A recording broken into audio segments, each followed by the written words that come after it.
against my face. My fingertips still remembered the bone-deep chill from the blood I had combed from my hair before dying in my last life. I clutched the freshly issued meat and supply coupons from the commune, feeling the warmth of my palms soften them. The stiff edges began to curl with the heat. The hatred boiling in my chest felt just as tangible as that piece of paper. In my previous life, Michael Carter had handed over the same kind of coupon to Laura Brown without saying a word, and I foolishly thought he was simply being soft-hearted. It wasn't until later, after his car accident, when he needed a blood transfusion, that I realized how wrong I had been. He pinned me down and drew 300 cubic centimeters of my blood. Later, I saw him give all the army-issued blood replenishing and sugar supplements, not to me, his wife, but to that poor, widowed sister-in-law he claimed to pity so much. When I pushed open the door, a wave of icy air hit my face, making me shiver. The fire in the stove had long gone out. This time, unlike in my past life, I didn't rush to rekindle it. Instead, I walked straight to the rice jar, placed the meat coupon into a wooden box, and locked it securely. If I tucked it inside my cotton coat pocket, someone might find a way to take it again. But this time, no one was going to steal what belonged to my son and me. Just as I finished, the sound of a bicycle bell echoed from the courtyard. Michael Carter, in his army green officer's uniform, stood out sharply against the gray haze of the family compound. "Lillian, where's the hot water? I've been out all day. My throat's burning," he said as he stepped inside, carrying his canvas bag. His tone was full of entitlement, as if I had been born to serve him. I handed him the warm water I had prepared earlier, and glanced at his limp, nearly empty canvas bag. In my past life, I had never noticed. Every time he came back from Laura's house, that bag was always this light. After he finished drinking, I asked casually, "Michael, on your way home, you didn't happen to see the meat coupon near the rice jar, did you?"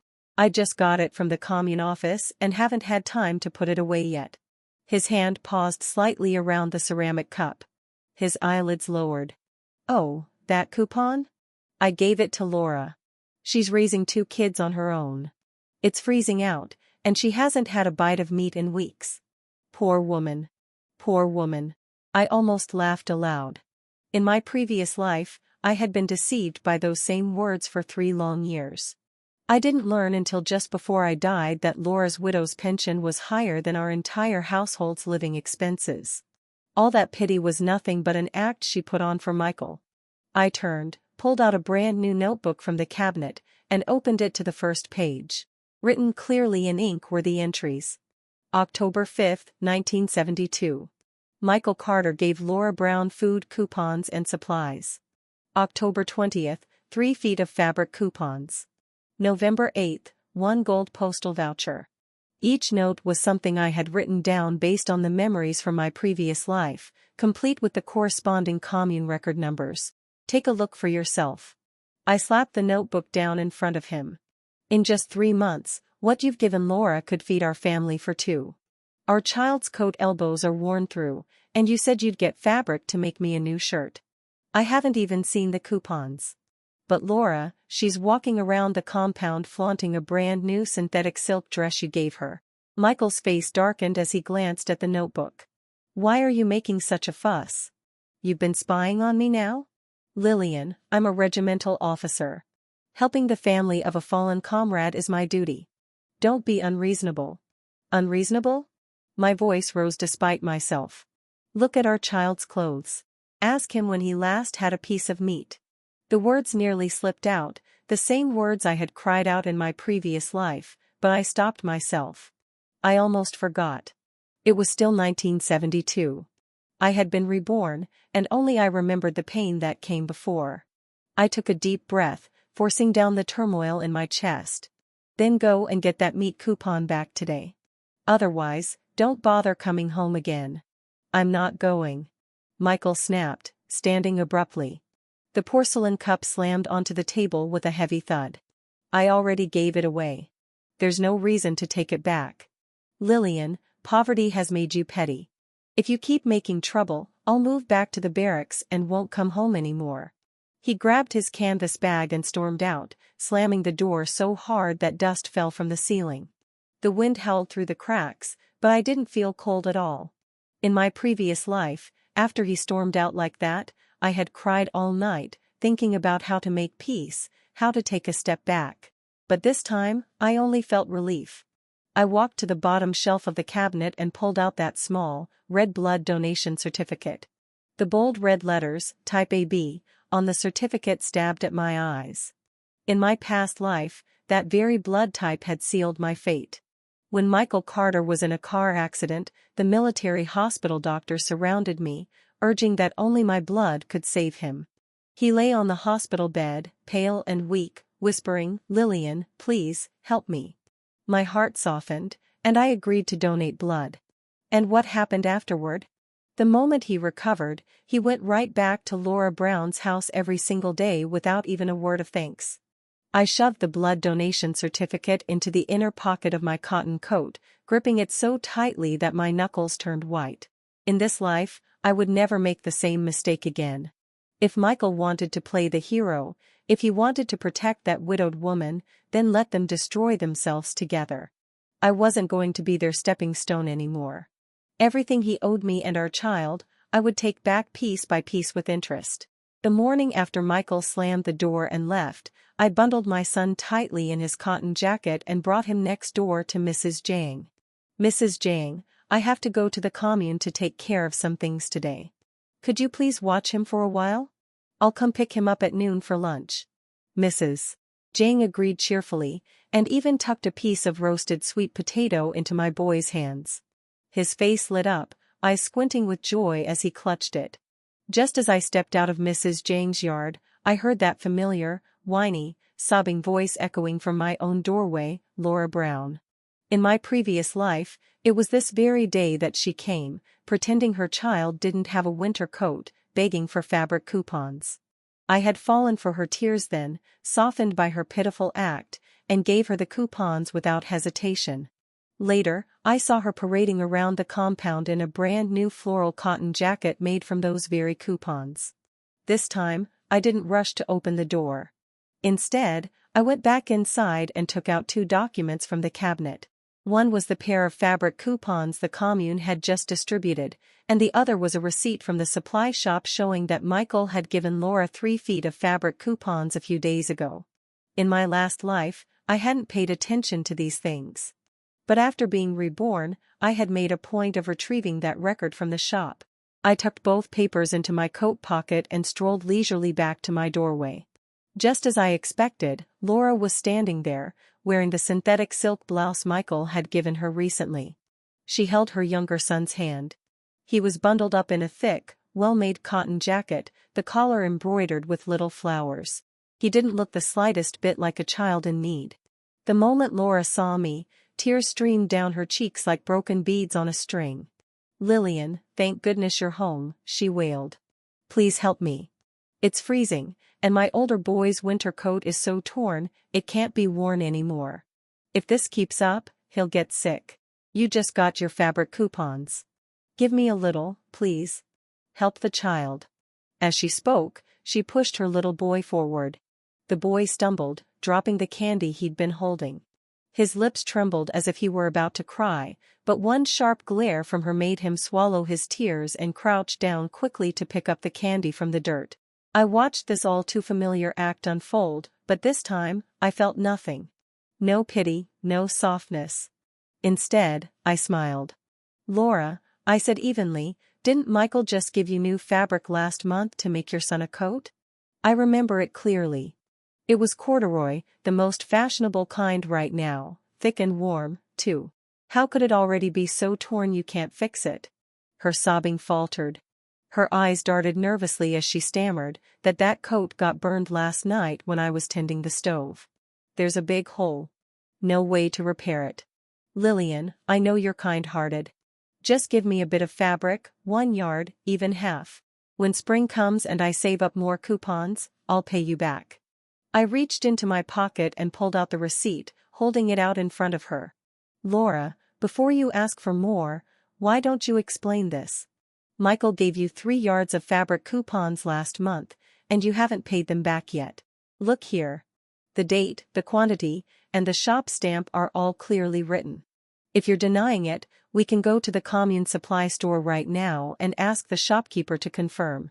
Laura's face went pale the moment she saw the bright red stamp on the receipt. She reached out to snatch it from my hands, but I had already stepped back, out of reach. Just then, Mrs. Jane came out of her yard carrying a basin of vegetables to dump the water. Seeing the small crowd gathering at my doorway, she walked over curiously. "What's going on here?" she asked. "Laura, why are you crying so early in the morning?" Laura quickly wiped her tears and forced a trembling smile. Laura tried to speak first, her voice trembling just enough to sound pitiful. "Mrs. Jiang, I just wanted to borrow a few fabric coupons from Lillian to make a winter coat for my child. He's been shivering from the cold, but she refuses to help me. And now she's even waving papers in my face." "Laura, that's not how it happened," I interrupted before she could twist the story further. I took the fabric coupon receipt from my pocket and handed it to Mrs. Jiang. "Please, take a look. This is the official receipt from last month when Michael gave Laura 3 feet of fabric coupons. That's more than enough to make a thick cotton coat. It's only been a month, and now she's claiming her child doesn't have a coat again. And just yesterday, Michael gave her our family's entire month's worth of meat coupons, too. Tell me, does that sound like borrowing? She's been treating everything from our home as if it were hers." Mrs. Jiang took the receipt, examined the red stamp carefully, then glanced from Laura's synthetic silk blouse to her son's embroidered cotton jacket. Her brows knitted tightly. "Laura, this isn't right," she said sternly. "Michael helping you is one thing, but you can't keep taking advantage of Lillian's household. She's raising a child alone. It's not easy. She's careful with every coupon just to get by.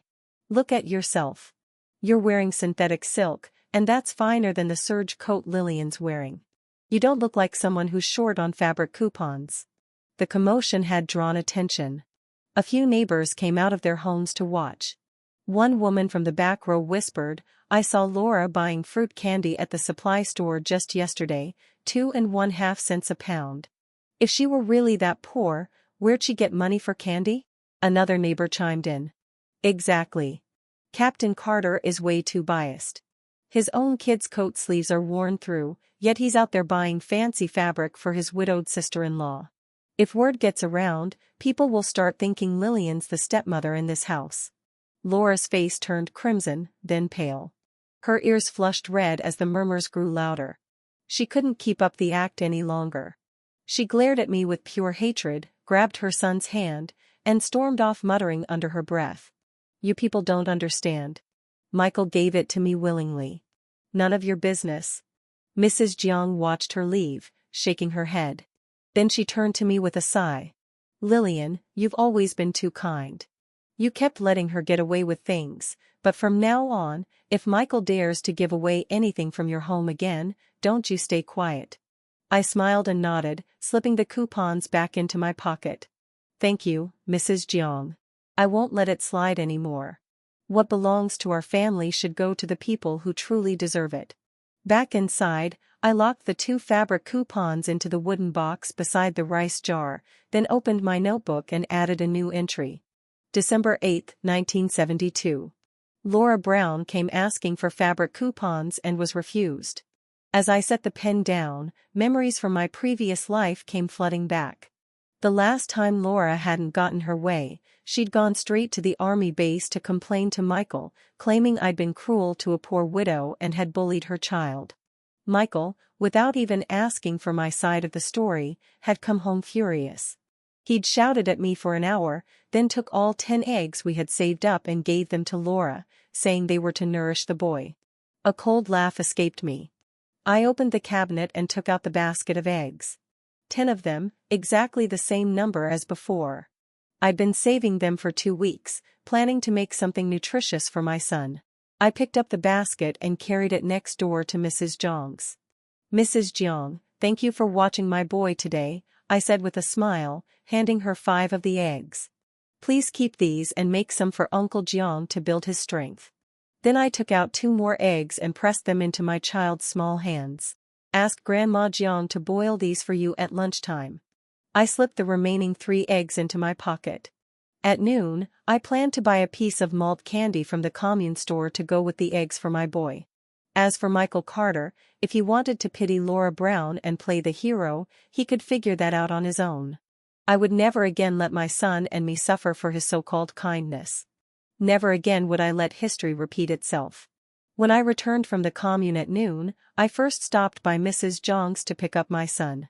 He was sitting on the Kong bed, happily eating a boiled egg, a smear of yolk at the corner of his mouth. When he saw me, he grinned, holding up half an egg. "Mom, Grandma Jiang's eggs are so tasty."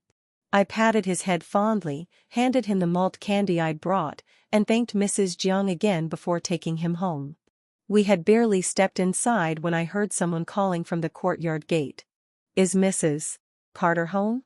"It's old Master Lee from the army cafeteria." He was holding a lunch pail in his hand. "Comrade Lillian," he said, "Captain Carter asked me to bring you your lunch. There are some steamed buns and pickled vegetables inside." I took the pail and lifted the lid. Sure enough, there were only 2 cold, hard cornmeal buns and a small dish of pickles. It was exactly the same as in my previous life. Michael Carter always saved the special dishes from the army cafeteria for Laura Brown, while the meals for my son and me were always the plainest coarse grains. A bitter smile tugged at my lips, though I feigned confusion. "Mr. Lee, could you ask Captain Carter something for me? Didn't the cafeteria serve braised pork today? My boy's been craving it for days." "Why didn't we get any?" Old Mr. Lee's face tightened with discomfort. He glanced around, then lowered his voice. "To tell you the truth, Comrade Lillian, yes, the cafeteria did make braised pork today. It was a special dish for the officers. Captain Carter specifically told me to save a large portion. He said it was for Comrade Laura Brown. He told us you and your son could make do with coarse food, so nothing would go to waste." The words were identical to what he'd told me in my past life. My grip tightened around the lunch pail until my knuckles went white. But I forced my voice to stay calm. "Thank you for telling me, Mr. Lee. You can head back now." "I understand." He sighed, shaking his head as he walked away. After he left, I set my son down at home, giving him the malt candy and one of the buns to eat. Then, taking the empty pail, I headed toward the army cafeteria. In my last life, when I learned the truth, I had hidden at home and cried for hours, too afraid to confront him. But this time was different. This time, I wanted everyone to see exactly how Michael Carter could dote on a widow while neglecting his own wife and child. The cafeteria was right next to the family compound, not far at all. As I reached the entrance, I saw Michael coming out holding a gleaming aluminum lunchbox that was still steaming. I didn't need to guess what was inside. It was the braised pork. When he saw me, he froze for a second, panic flickering in his eyes. "Lillian, what are you doing here?" "I came to ask you something." I stepped closer, my voice calm but loud enough for the nearby soldiers to hear. "The braised pork from the cafeteria, you sent it to Laura Brown, didn't you? What about us? My child's been dreaming about having some meat for half a month, and all you left for us were 2 cold corn buns." Michael's face darkened instantly. He grabbed my arm, trying to pull me aside. "There are people around. Let's talk about this at home." I yanked my arm free and raised my voice. "Why can't we talk about it here? You were bold enough to send the braised pork to Laura. Why are you afraid to admit it now? Mr. Lee already told me everything. You asked him to save a big portion for Laura and said that my son and I could eat coarse food to avoid wasting resources. Tell me, Michael Carter, are you the husband and father of this family, or are you Laura Brown's guardian angel?" The nearby soldiers stopped what they were doing, forming a curious circle around us. Michael's face flushed a deep red. "Lillian Carter, you're being ridiculous," he barked. "Laura's raising her kids alone. What's wrong with me giving her a little meat? Can't you be more generous?" "Generous?" I pulled out the notebook I'd been keeping, the one filled with every record of his kindness. Flipping it open, I held it up for the soldiers to see. "Everyone, take a look. Over the past 3 months, here's what Captain Carter has given Laura Brown." 20 pounds of grain coupons, 12 feet of fabric coupons, 3 postal vouchers, and just yesterday, he handed her our family's entire month of meat coupons. And now, even the Army's special braised pork, he's setting aside for her, while my son and I are left with cold buns. Is this what you call a good officer, a good husband and father? The soldiers exchanged looks, murmuring among themselves as they passed around the notebook. The whispers grew louder. I didn't think Captain Carter was that kind of man. He's showing way too much favoritism. Yeah, his own kid barely has meat to eat, but he keeps feeding that widow. Doesn't she get a widow's pension? Why is she still living off him? Michael's entire body trembled with anger. He lunged forward trying to snatch the notebook from my hands, but an older soldier quickly stepped between us. Captain Carter, calm down first. The man said firmly. If what Comrade Lillian said is true, you really ought to reflect on your actions. Before Michael could respond, Mr. Lee, the cafeteria cook, hurried out holding a sheet of paper. Comrades, I have the cafeteria's meal log right here. He shouted, slightly out of breath. It clearly shows that for the past half-month, Captain Carter has personally instructed me to send special dishes to Laura Brown, braised pork, stir-fried eggs, and other rations. Not once has it stopped. Michael looked at the ledger in Mr. Lee's hand, then at the disgusted, disappointed stares of the soldiers surrounding him. His mouth opened, but no words came out. I let out a cold laugh, pulled the 2 cold hard corn buns from my pocket, and tossed them at his feet. Michael Carter, my son, and I won't eat these anymore. You can share them with your precious widow. From now on, whatever you want to eat or whoever you want to feed, it has nothing to do with us. And don't you ever step foot in our home again. Without waiting for his reply, I turned and walked away. Behind me, his angry, frantic shouts echoed through the courtyard mixed with the murmurs of the soldiers. I didn't look back. There was only one thought in my mind. This was just the beginning. The money he owed me, the things he took from us, I would reclaim them all piece by piece. When I returned home from the cafeteria, my son was already asleep on the heated brick bed, clutching half a piece of malt candy in his tiny hand. I gently pried it free, tucked the blanket around him, and turned to sit at the table. Under the dim glow of the kerosene lamp, I began sorting through the evidence I had hidden for so long. From the very bottom of the wooden chest, I pulled out a stack of remittance receipts, proof of the money Michael had sent to Laura Brown. I spread them out carefully and started recording them in my notebook. September 15, 1972, 5 yuan cent. October 23, 1972, 8 yuan cent. November 30, 1972, 6 yuan cent. 3 months in total, 19 yuan. Michael's monthly salary was only 45 yuan. The money he sent to Laura amounted to nearly 1/7 of his income, while for our entire household, he gave me only 20 yuan each month. I had to skimp even for coal money. I organized the receipts by date and added them neatly into my notebook. All of this, every yuan, was part of our marital property. In my past life, I hadn't understood that. I had thought he was being kind, helping a poor widow. Only when I filed for divorce later did I realize that money legally belonged to my son and me, too. This time, I wasn't just going to make him return it. I would make sure the entire army saw how he had used his salary to support a widow while neglecting his own family. As I continued sorting through the evidence, a faint sound came from outside the door. My heart skipped a beat. I quickly locked everything back into the wooden chest and hid it under the bed before stepping out into the courtyard. No one was there. Just the cold wind carrying a swirl of fallen leaves. I remembered how, in my past life, after Michael had lost face at the cafeteria, he had come home that night and secretly searched through my belongings, trying to find evidence that I was making trouble for him. Luckily, I had hidden my notebook in the stove room back then, so he hadn't found it. This time, I had taken extra precautions, placing the wooden chest under the bed and adding a small lock. I wasn't going to give him another chance. Back inside, I reached into the inner pocket of my cotton coat and pulled out a small note, the one that Zhao, the postal worker at the commune, had secretly slipped me yesterday. It read, November 1972, Captain Carter asked me to deliver 2 cans of powdered milk to Laura Brown, saying it was to strengthen her child's health. Zhao had also told me that the milk powder was special supply from the army, something Michael hadn't even given to his own son. I pasted the note onto a blank page of my notebook, the corner of my mouth curling into a cold smile. So generous, I thought. He treats someone else's child better than his own. Once everything was in order, I thought of my older brother, William Lin, who worked as a commune official. He was upright and fair.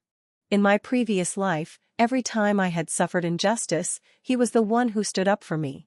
I took out a sheet of letter paper and my fountain pen, then began to write. Brother, I can't live with Michael anymore. He's been giving our household coupons and money to his widowed sister-in-law, Laura Brown, while mistreating me and our child. I want to divorce him, and I need your help. After finishing the letter, I folded it carefully, placed it into an envelope, and set it aside to have the commune's postman send it out first thing in the morning. Just as I was putting it away, a thought suddenly struck me. The marriage certificate and the savings. Our marriage certificate had gone missing when we moved. I had urged Michael Carter many times to get it reissued, but he always said he didn't have time. Now that I thought about it, he must have done it on purpose, afraid that once I had the certificate in hand, I'd use it to divorce him. I searched through every drawer, but couldn't find the marriage certificate anywhere. Strangely, instead of panic, I felt relief. That meant if he ever tried to use our marriage as a leash again, I could simply tell him we weren't legally registered as husband and wife. He'd have no argument left. I noted the matter about the marriage certificate in my notebook and drew a circle around it to remind myself to visit the civil affairs office at the commune the next day to confirm. By the time I finished, the sky outside the window had already turned pale gray. Stretching my arms, I walked to the bedside and looked at my sleeping son. His soft, peaceful face strengthened my resolve. For him and for myself, I had to end things with Michael completely. I would never again be that weak woman who let others trample all over her. The next morning, I handed the letter to the postman, then went to the commune's civil affairs office to verify the marriage certificate issue.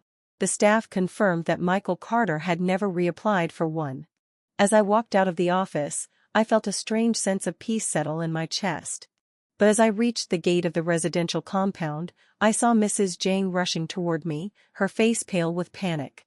Lillian, something's happened. Captain Carter's in trouble. Her words hit me like a stone dropped into still water. For a brief moment, my heart tightened, but almost immediately memories from my previous life surfaced, and I forced myself to stay calm. In my past life, it had been this very day when Michael drove Laura Brown to the county to buy fabric. On the way, he'd gotten into a car accident. He'd lost a lot of blood, and the army doctor said only someone with AB-type blood could save him. Surrounded by his pleading eyes and the persuasion of army leaders, I had foolishly donated my blood. In the end, he recovered, and I was left in the cold, forgotten. Not this time. Never again. What happened? I asked, feigning composure, though my hand quietly slipped into the inner pocket of my cotton coat, gripping the blood donation certificate. Car accident. Mrs. Jang gasped, grabbing my arm as she hurried me toward the gate. He was driving Laura to the county, and his car collided with a coal truck halfway there.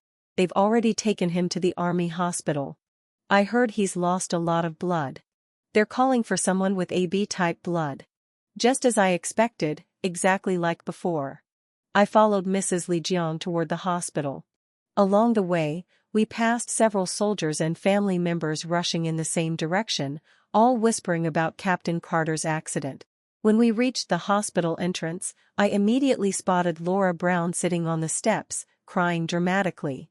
Her hair was a mess, her synthetic silk blouse was smeared with blood, but there wasn't a single wound on her. In my last life, I thought she'd been hurt, too. Only later did I learn that the blood on her clothes had all been Michael's. She'd just gotten some on herself while sitting close to him. I walked up to her deliberately, raising my voice so the people nearby could hear. Laura, how's Michael? The moment she saw me, she wailed even louder and lunged forward to grab my hand. Lillian, thank God you're here.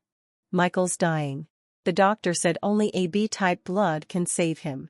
You're AB, right? Please, you have to help him. I took a step back, avoiding her grasp, my gaze cold and sharp. You want me to save him? What about you? Aren't you the one he cares about most? Why don't you save him yourself? The people nearby turned to look, murmuring among themselves. A flicker of panic crossed Laura's face. She wiped her tears quickly and stammered, I can't. The doctor said I'm anemic. If I donate blood, it could be dangerous. Lillian, please don't hesitate. Michael is your husband. Husband? I let out a short, humorless laugh, then pulled a folded document from my coat pocket, the proof I had just gotten that morning from the Civil Affairs office. I opened it and read aloud so everyone could hear. Certification from the Commune Civil Affairs Office. The marriage certificate of Michael Carter and Lillian Lynn was lost and has never been reissued. I turned to Laura, my voice calm but cutting. Laura, you must have forgotten. Our marriage certificate was lost long ago and never replaced. By regulation, without a registered certificate, we're not officially husband and wife. Since he loves you so much, giving you everything good in his life, then now that he needs blood, why don't you be the one to save him? The moment the words left my mouth, the emergency room door swung open. A doctor hurried out holding a blood donation form and paused when he caught the tail end of what I'd said. Then he looked straight at me. Are you Comrade Lillian Lynn? He asked. Captain Carter urgently needs AB-type blood. You're his family member, please come with me to donate. He handed me the form. Michael's name and information were already filled in. Only my signature was missing. Just then, Michael Carter was wheeled out on a stretcher. His face was deathly pale, his lips cracked and dry. When he saw me, he weakly lifted his hand, his voice trembling. Lillian, please help me. I can't die now. His pleading eyes were exactly the same as in my previous life, but this time I didn't waver. I glanced at the donation form, then tossed it onto the floor. Doctor, I said evenly, as I mentioned before, we were never legally married. I have no obligation to donate blood for him. Besides, he's never cared for me or our child. Everything good he's ever had, he's given to Laura Brown. If he needs help, he should ask her. You can't be serious. Michael tried to sit up, but his body was too weak from blood loss. He fell back gasping, his voice hoarse. I'm the father of your child. How can you just stand there and watch me die? The father of my child? I stepped closer to the stretcher and looked him directly in the eyes. My voice was cold and deliberate. You still remember that you're his father? When you bought milk powder for Laura's child, did you ever think about how ours hadn't even tasted meat? When you gave her all our meat and fabric coupons, did you ever think about how our son was still wearing a patched-up cotton jacket? Now that you're the one bleeding out, suddenly you remember you're a father? Too late, Michael. Much too late. A ripple of whispers spread among the soldiers and families standing nearby. Comrade Lillian's right, one soldier muttered. Captain Carter's always been too partial to that widow. Yeah, another added. Laura just told me she was anemic, but I saw her carrying buckets of water yesterday. Didn't look sick to me. That's true. If Captain dotes on her so much, then let her donate the blood. Even the doctor turned to Laura Brown frowning. Comrade Laura, are you truly anemic? According to our hospital's records, your physical exam last month showed you were in excellent health. No signs of anemia whatsoever. Laura's face drained of color. The tears that had been flowing so easily just moments ago stopped altogether. She stammered, I just feel dizzy sometimes. I'm afraid something might go wrong if I donate. Dizzy? Someone in the crowd shouted. But you can still carry water, can't you? Laughter erupted around us. The way people looked at Laura now was filled with scorn and contempt. Unable to bear the humiliation, Laura covered her face and ran out of the hospital without looking back, even as Michael weakly called her name.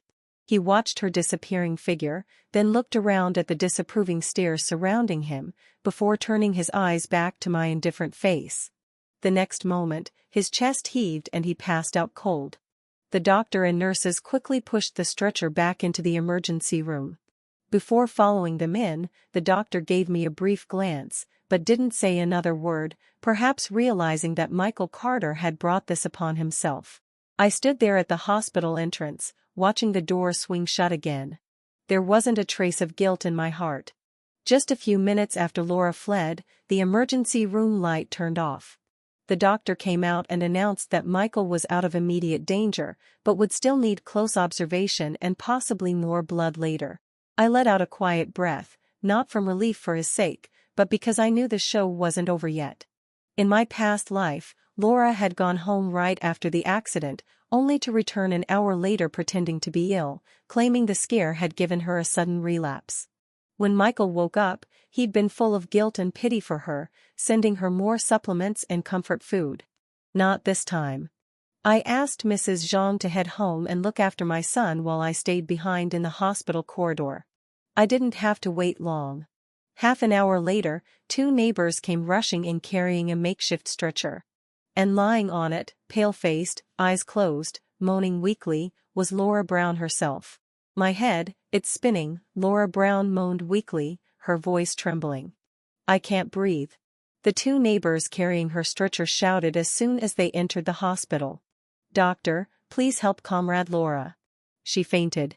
The car accident must have scared her half to death and now she suddenly passed out. The doctor hurried forward, motioning to the nurses. Bring her to the observation room, quickly. I immediately stepped forward to block their way. Wait, doctor. I suspect Comrade Laura isn't actually unconscious. Lying on the stretcher, Laura's eyelids twitched at my words, but she didn't dare open them. One of the neighbors frowned, clearly displeased. Comrade Lillian, how can you say that? Can't you see she's fainted? How could you accuse her like this? I'm not accusing her, I said calmly. I have proof. I turned and walked toward the nurse's station. And right there, I spotted my distant cousin Wendy, who worked as a nurse at this hospital, in charge of organizing patient records. I took her by the arm and brought her back to the stretcher. Doctor, I said, this is Nurse Wendy. She has access to Laura Brown's medical records from last month. Please, take a look. Wendy froze for a second, then quickly understood. She pulled a medical form from the file folder in her hand and passed it to the doctor. Here, she said.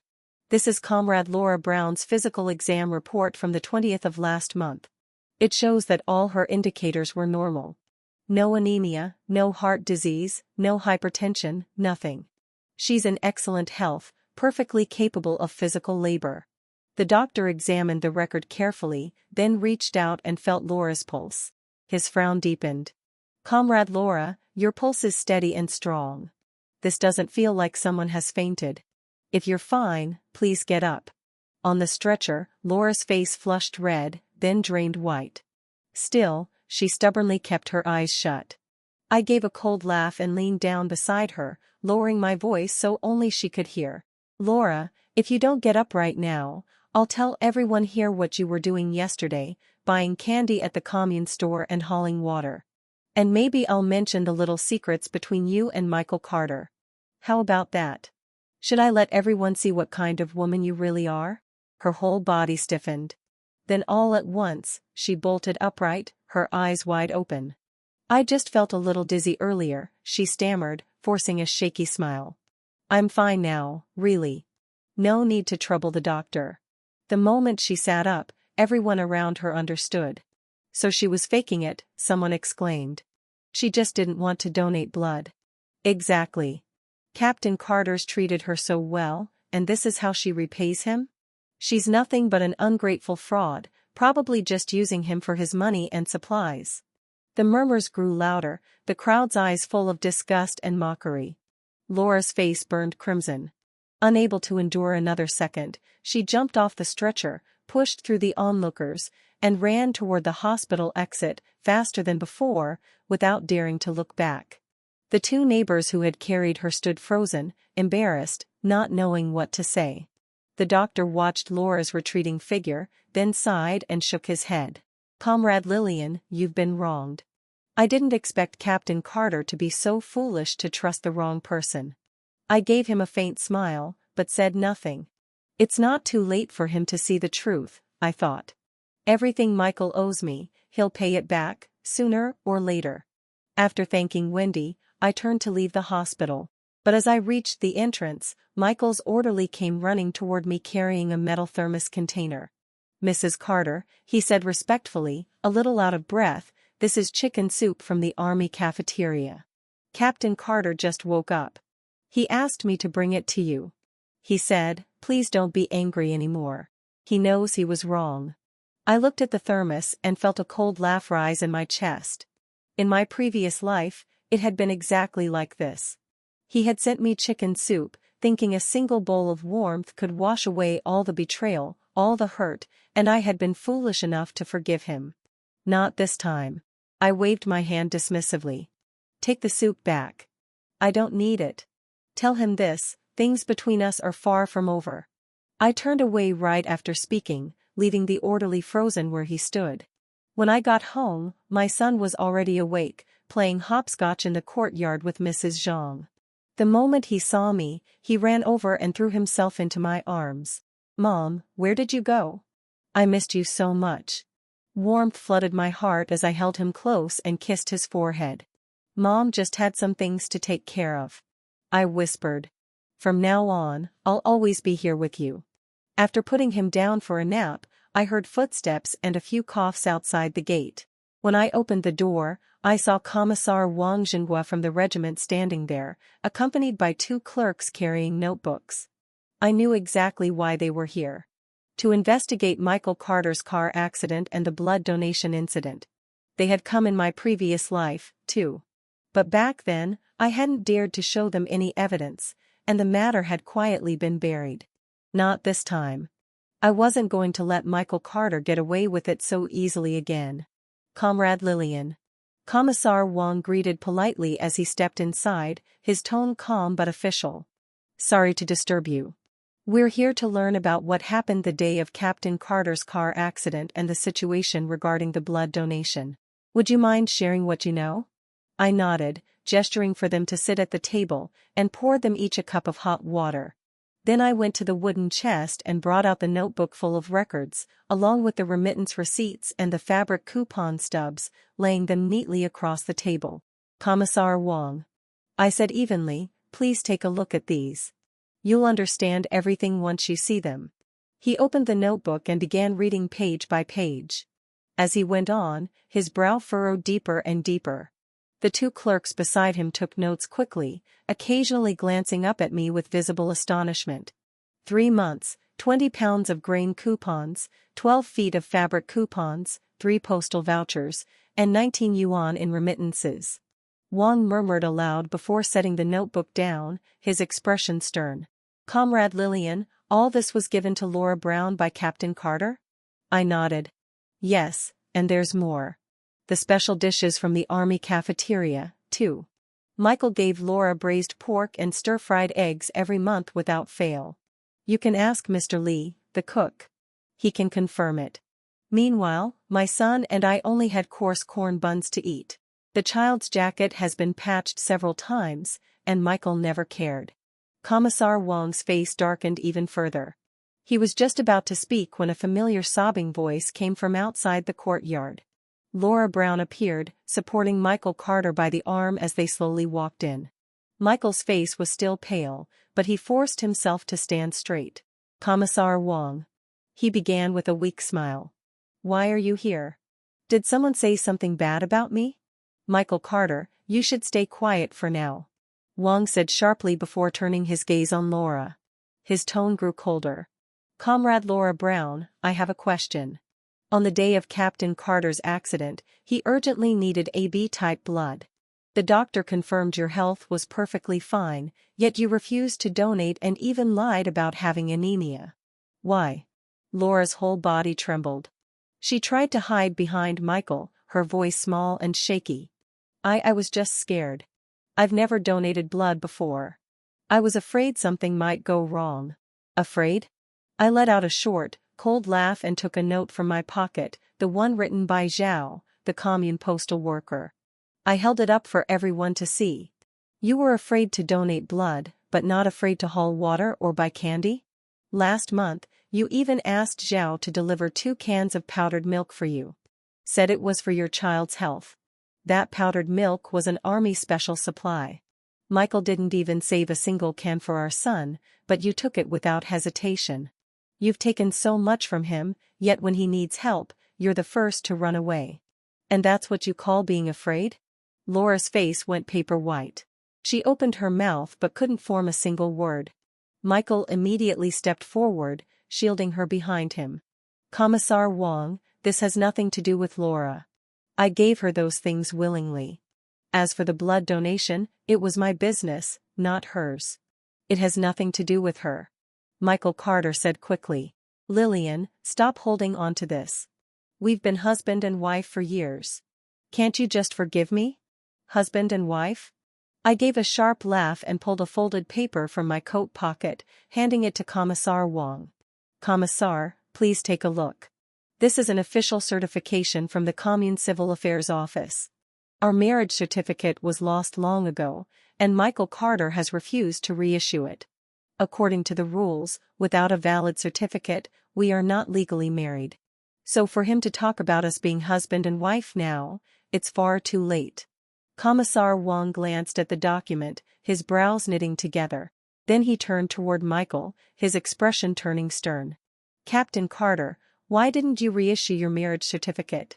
Don't you realize this isn't just disrespectful to Comrade Lillian, it's also irresponsible toward your own marriage? You are a regimental staff officer, yet you've failed to separate personal and professional boundaries, shown blatant favoritism toward Laura Brown, and neglected your wife and child. And now, you're still trying to shield her. Your conduct issues are extremely serious. Michael's shoulders sagged and he lowered his head, unable to say another word. Realizing he couldn't protect her any longer, Laura Brown panicked. Terrified of being held accountable, she suddenly dropped to her knees with a loud thud, bursting into tears. Commissar Wong, it's my fault. It's all my fault. I shouldn't have taken Captain Carter's things, and I shouldn't have lied about donating blood. Please forgive me. I'll never dare do it again.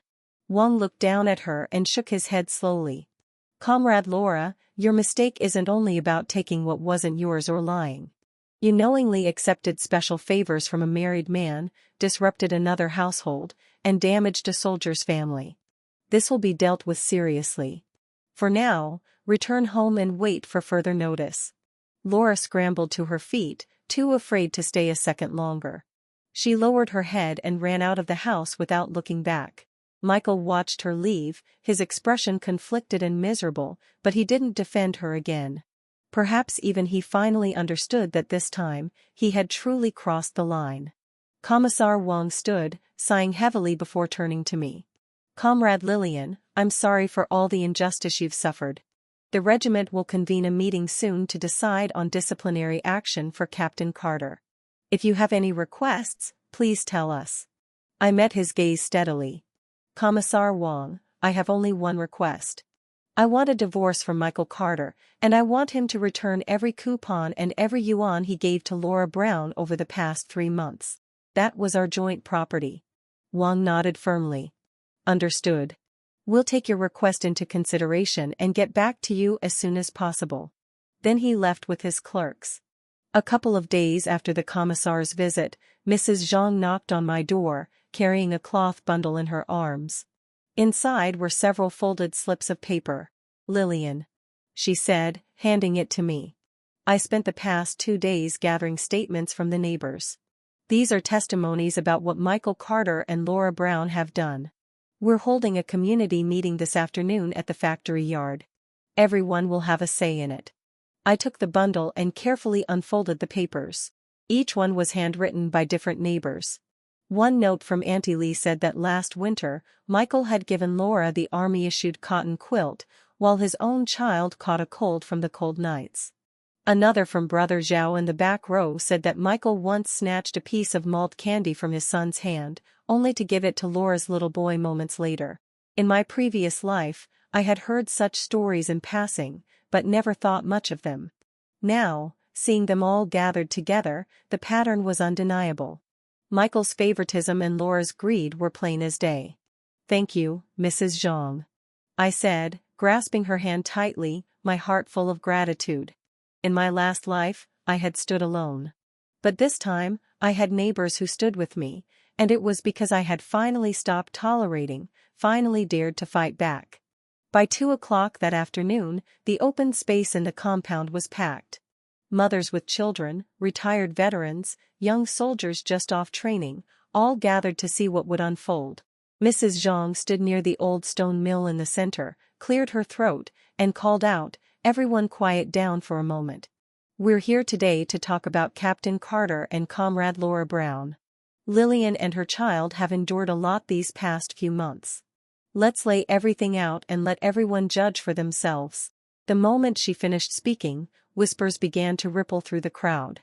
Mrs. Zhang raised the fabric coupon receipt and remittance stubs I'd given her earlier, holding them high for everyone to see. "Everyone, take a look at this," she called out.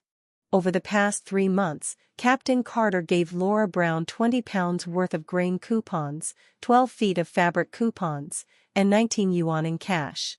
Think about it. How many coupons do our families even get each month? Lillian's boy's coat is full of patches, and Captain Carter didn't lift a finger to help them. Instead, he gave everything to Laura. The moment she finished, the entire courtyard erupted. Auntie Lee squeezed her way to the front, pointing toward Laura's house. I knew something wasn't right. Last month, I saw Laura wearing a new synthetic silk blouse. I thought she bought it herself. Turns out Captain Carter gave it to her. Meanwhile, Lillian's still wearing that old jacket from 2 years ago. How's that fair? Then Brother Jiao stepped forward holding up a crumpled candy wrapper. My son got a piece of malt candy last month, just 1 piece. Captain Carter snatched it right out of his hand and said it was for Laura's younger boy. My kid cried all afternoon and he didn't even get an apology. One by one, the neighbors spoke up. Some said Michael Carter had given Laura all the soap and toothpaste that the army distributed. Others said Laura often spread gossip about me, calling me stingy and difficult. A few mentioned seeing her bragging at the commune store showing off the things she'd gotten from Michael. Voices rose, accusations flew, and every dark detail of what those two had done came spilling out. The crowd's anger grew louder by the minute. Right then, Laura Brown appeared at the edge of the open yard carrying a vegetable basket. The moment she was spotted, someone shouted, "There she is. Laura's here. Let's ask her why she took so many things from Captain Carter but refused to donate blood to save him." Her face went pale. She turned to run but several women blocked her path. Flustered, she dropped the basket, potatoes rolling across the dirt. "I didn't mean to. I was just scared," she stammered, her hands trembling. Mrs. Zhang bent down to pick up the fallen basket. "Scared of donating blood, huh? But you weren't scared to take what wasn't yours. Captain Carter gave you enough coupons and rations to feed your family for half a year. Don't you feel the least bit guilty?" Laura opened her mouth but couldn't answer. She covered her face and began to sob, but this time no one pitied her. A woman near the front threw a wilted cabbage leaf at her feet. "You still have the nerve to cry? Lillian and her son suffered 10 times more than you ever did." The crowd grew even more agitated. Some shouted for her to return everything she'd taken. Others said they'd never associate with her again. Seeing the fury around her, Laura pushed through the people and ran home, slamming the door shut behind her. She didn't even dare pick up the scattered potatoes. Not long after, Michael Carter returned from the hospital. As soon as he stepped into the compound, he heard the murmurs and saw the stares. His face went ghostly white. He lowered his head, trying to hurry home unnoticed, but a few veterans stepped in front of him. "Captain Carter," one of them said coldly. "Why don't you tell everyone why you favored Laura so much? Don't you feel ashamed of how you treated Lillian and her boy?" Michael opened his mouth to explain, but more people surrounded him demanding answers. Their voices overlapping in anger and disappointment. Overwhelmed, he pushed through the crowd and ran home, slamming the door shut. He didn't even dare go to the regiment to collect the disciplinary notice that was surely coming. In the following days, no one spoke to Michael Carter or Laura Brown. When Laura went out to buy vegetables, people avoided her. The shopkeeper at the commune store refused to let her buy on credit. When Michael went to the cafeteria, the cooks only gave him plain coarse food, no special dishes, no privileges. They became outcasts in the compound. Avoided, whispered about, and pointed at wherever they went. Standing by my doorway, I watched Laura hurry home with her head down, her shoulders shaking. I felt no satisfaction, only a quiet sense of release. It wasn't revenge that drove me. It was simply justice. They had made their choices and now they were facing the consequences. That night as I held my son in my arms, he looked up at me with sleepy eyes and asked softly, "Mom, why doesn't anyone talk to Uncle Michael and Aunt Laura anymore?" I brushed his hair gently and said, "Because, sweetheart, they did something wrong. They need to understand that when you do something wrong, there are consequences." I told my son softly. "From now on, we'll live our lives well and stay far away from them." He nodded sleepily, half understanding, half not, then nestled against me and drifted off to sleep. I looked out at the moonlight spilling across the windowsill and felt an unexpected calm settle over me. Public opinion was now on my side. Michael Carter and Laura Brown would never recover their reputations. All that was left was to wait for the Army's disciplinary decision and for my divorce to go through. Michael stayed holed up in his house for 3 full days.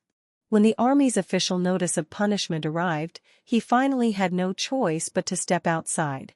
That afternoon, I was hanging quilts in the courtyard when I saw him walk past with his head down. The officer insignia on his shoulders was gone, his uniform replaced by a plain soldier's outfit. I didn't need to ask. I already knew he'd been demoted. Not long after, there was a knock on my door.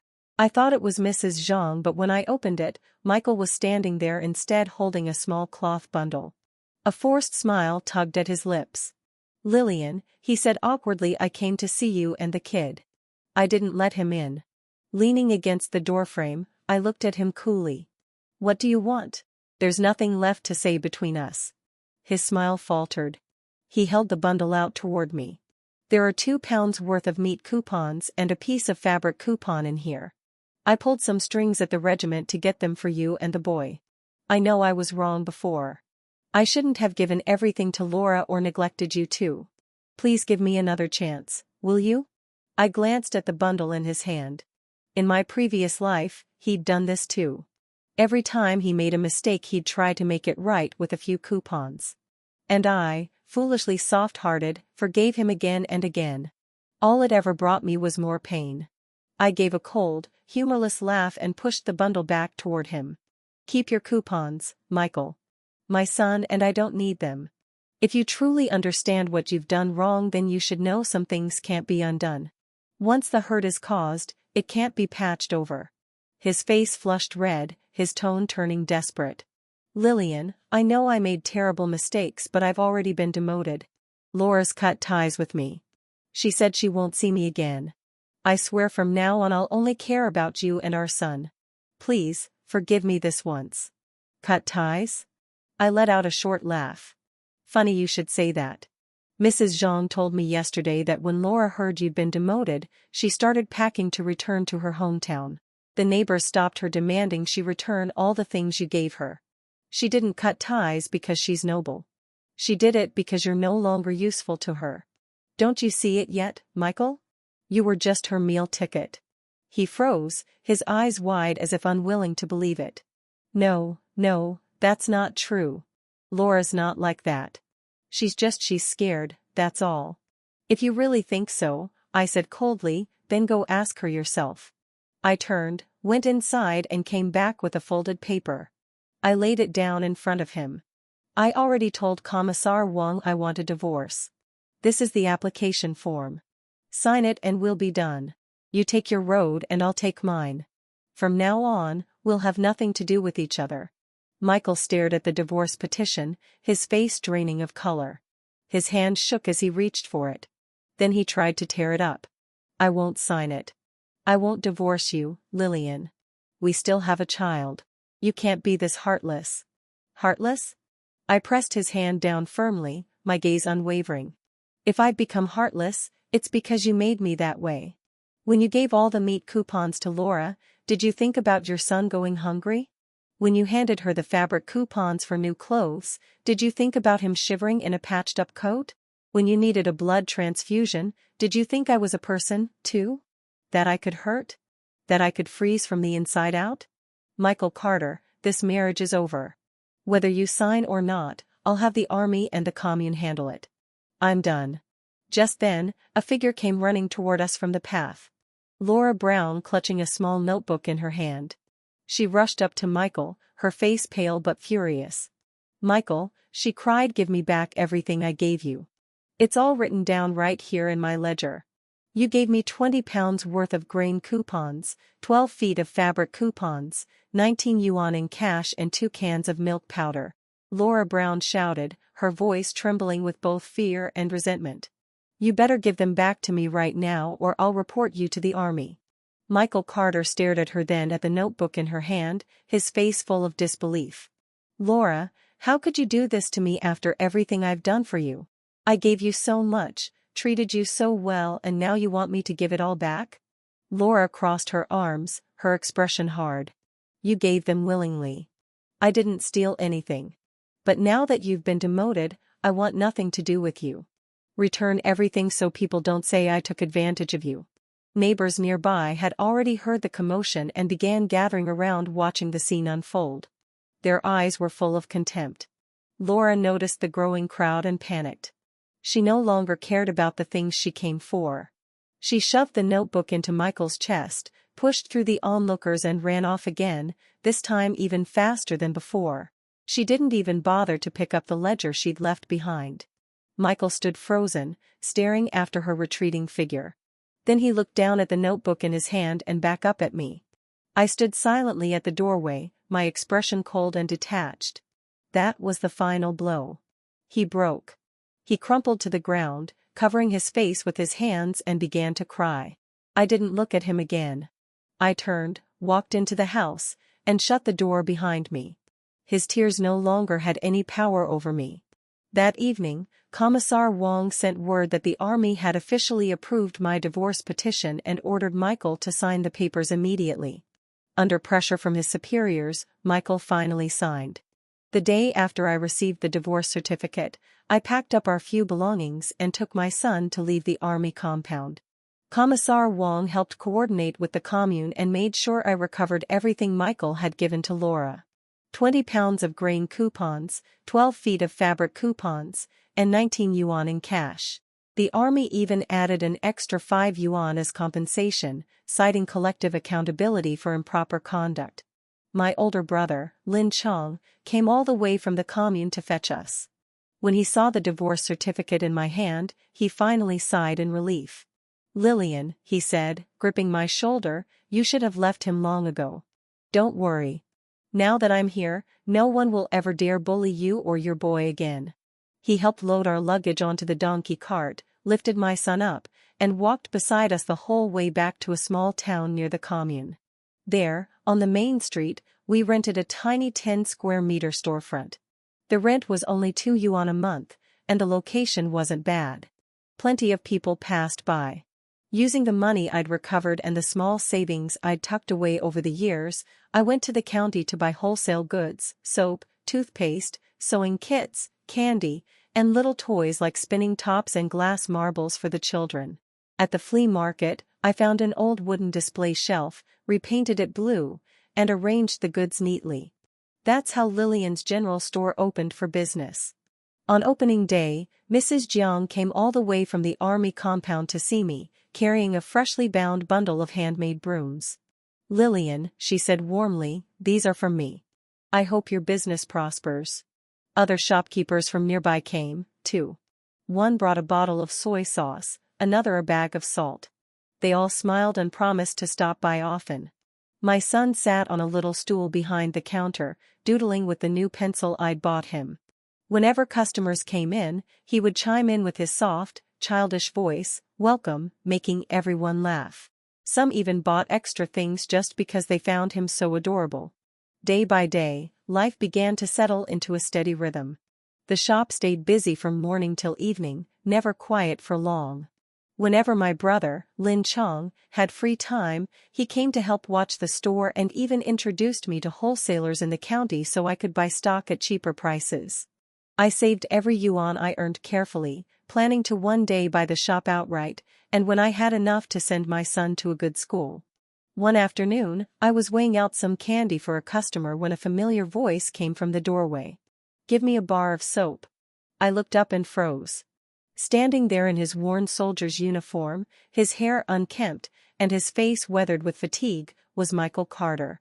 He looked thinner, older, and far more defeated than the last time I'd seen him. I didn't say a word. He picked up a bar of soap from the shelf, set it on the counter, and I told him the price, 5 cents. Michael pulled a 5-cent coin from his pocket and placed it on the counter, but he didn't leave. He stood there for a long time, staring at me before finally speaking in a low voice.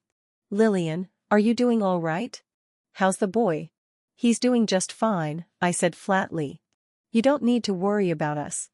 I dropped the coin into the cash box and turned away, pretending to tidy the shelf so I wouldn't have to look at him. "Take your soap. I won't see you out." He still didn't move. His voice trembled slightly as he said, "I know everything that happened before was my fault. I regret it, truly. Can't you give me another chance? I promise I'll treat you and the boy well from now on." I stopped what I was doing and turned to face him. My voice was calm, my expression unreadable. "Michael Carter, we're divorced. Whether I'm doing well or not has nothing to do with you anymore. If you feel regret now, maybe you should have thought about that sooner. I suggest you focus on your service in the army and stop wasting time on things that are already over." Just then, Lin Chong walked in from outside. The moment he saw Michael, his face darkened. "What are you doing here? You're not welcome. Leave." Michael's eyes flickered uneasily. He picked up the bar of soap, said nothing more, and turned to walk out. His back was slightly hunched, his steps hurried and small. Lin Chong watched him go, frowning. "If he comes again," he said firmly, "don't talk to him. You've got me now." I nodded, warmth rising quietly in my chest. In this life, I had my family's support and my own strength. I was no longer the woman who let herself be trampled on. Half a year passed in the blink of an eye. My general store grew busier by the day. Not only had I paid off all my debts, but I'd saved enough money to buy the shop outright. I built a small room in the back where my son and I could live comfortably. He had also started attending the town school. Every afternoon after class, he would come to the shop to help out, his grades always among the best in his class.